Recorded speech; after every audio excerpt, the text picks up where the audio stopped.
नमस्कार। आज की कहानी एक महान कोच, एक समुदाय और एक ऐसे संकट की है जिसने सबको हिलाकर रख दिया। सोचिए, एक तरफ एक महान कोच, एक लेजेंड, और दूसरी तरफ कैंपस में गोलीबारी। ये कहानी इन दो एकदम अलग दुनियाओं के टकराने की है। तो हुआ ये कि गुरुवार की दोपहर को एक ऐसी खबर आई जिसने हर किसी को सन्न कर दिया। तो असल में हुआ क्या था? देखिए, लेनी कॉलेज का फील्ड हाउस, दोपहर का वक्त था और अचानक गोलीबारी की खबर आती है। और निशाना कौन था? कोई और नहीं बल्कि एथलेटिक डायरेक्टर जॉन बीम। अब देखिए, ये सिर्फ एक क्राइम की हेडलाइन नहीं है। इस हेडलाइन के पीछे एक ऐसे इंसान की कहानी है जिनका असर मैदान से कहीं कहीं ज्यादा बड़ा था। और ये समझने के लिए कि ये हमला इतना बड़ा झटका क्यों था, हमें पहले जॉन बीम को जानना होगा, उनकी लेगेसी को समझना होगा।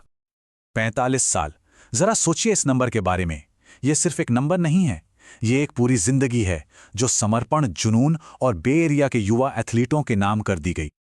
उनका सफर शुरू हुआ था स्काईलाइन हाई स्कूल से। कई दशक उन्होंने वहां दिए। इसके बाद वो लेनी कॉलेज आए और कमाल की बात यह है कि पिछले साल ही उन्होंने कोचिंग से रिटायरमेंट ली थी और स्कूल के एथलेटिक डायरेक्टर का नया रोल संभाला था। और उनका असर सिर्फ लोकल लेवल तक ही नहीं था, बिल्कुल नहीं। उन्होंने 20 से ज्यादा ऐसे खिलाड़ी तैयार किए जो एनएफएल में खेले, और उनमें से 7 तो सुपर बोल तक पहुंचे। मतलब आप सोच सकते हैं कि टैलेंट पहचानने और उसे तराशने की क्या गजब की काबिलियत थी उनमें। और फिर उन्हें मिली नेशनल पहचान। याद है नेटफ्लिक्स की वो famous series last chance you? 2020 में उसी सीरीज ने लेनी कॉलेज के प्रोग्राम को फीचर किया। और बस इसके बाद तो कोच बीम की कहानी पूरे देश तक पहुंच गई। लेकिन देखिए, ये नंबर्स और नेशनल फेम ये तो एक बात है। असली कहानी तो उन लोगों से जुड़ी है जिनकी जिंदगी उन्होंने बदली। जैसे उनके एक पुराने खिलाड़ी हैं मामा लोआ माफी।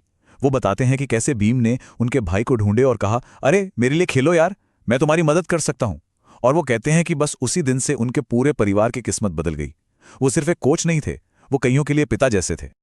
और कोच बीम खुद क्या कहते थे, वो सुनिए। उनका मानना था कि खेल सिर्फ जीत हार के लिए नहीं है, बल्कि ये तो युवा लड़कों लड़कियों को जिंदगी के लिए तैयार करने का एक तरीका है। उन्हें सिखाना कि अपनी जबान के पक्के कैसे बने, समाज में अपनी जगह कैसे बनाएं। साफ है, उनका मिशन हमेशा खेल के मैदान से कहीं ज्यादा बड़ा था।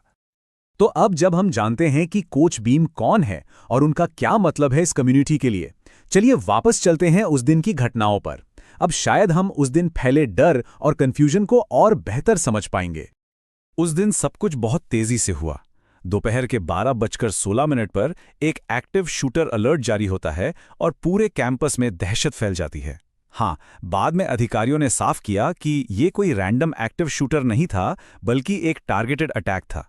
लेकिन तब तक माहौल में डर भर चुका था और हमलावर वहां से भाग निकला था। पुलिस ने सस्पेक्ट के बारे में जो जानकारी दी है वो ये है। एक आदमी है जिसने गहरे रंग के कपड़े और एक काली हुडी पहनी हुई थी। फिलहाल वो फरार है और पुलिस लोगों से मदद की अपील कर रही है। लेकिन ये कहानी यहीं खत्म नहीं होती।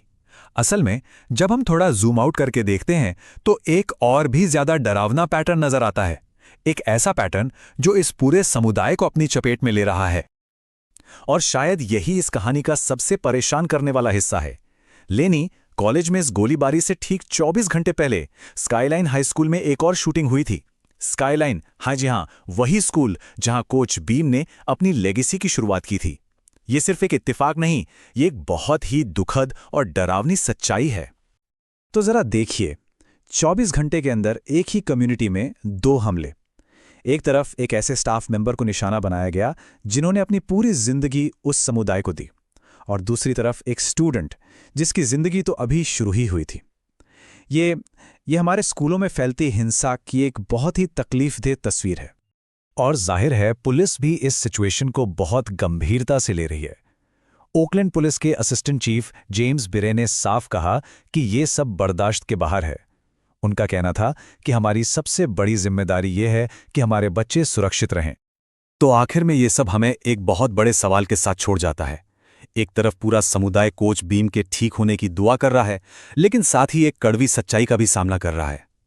यह हमला सिर्फ एक कोच पर नहीं था, ये उन जगहों पर हमला था जिन्हें हम सबसे महफूज मानते हैं, हमारे स्कूल।